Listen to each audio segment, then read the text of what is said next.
Unviable rates. ఇప్పుడు గీ supply చేయాలంటే, pure గీ, cow గీ supply చేయాలంటే దానికి ఒక వైబుల్ రేట్ ఉంటుంది. ఎవరు కూడా ఫ్రీగా సప్లై చేయరు. సప్లయర్స్ ఎవరు, వాళ్ళకి బిజినెస్. అది 320 రూపాయల నుంచి 411 రూపాయలు కేజీకి ఉన్నాయి.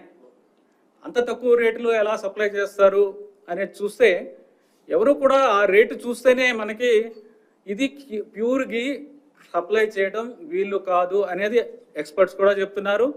నార్మల్ పర్సన్స్ కూడా చెప్తారు. మనం కూడా బయట కొన్నప్పుడు, మంచి గీ కొన్నప్పుడు ఎంతకు వస్తుందని మనకు కూడా తెలుసు.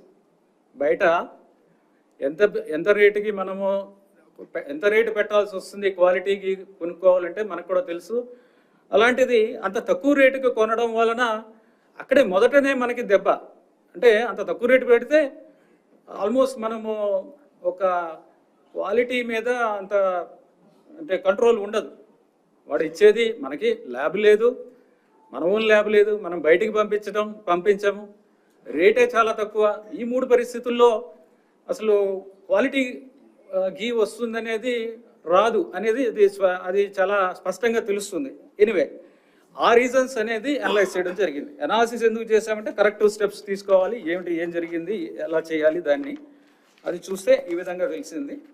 సో ఉన్న సప్లయర్స్తో గట్టిగా బ్లాక్ లిస్ట్ చేస్తామని చెప్పిన తర్వాత అందరూ కూడా క్వాలిటీ సప్లైస్ అన్నీ కూడా శాంపుల్స్ బాగానే ఉన్నాయి. ఎక్సెప్ట్ ఒక supplier AR foods, AR dairy food private limited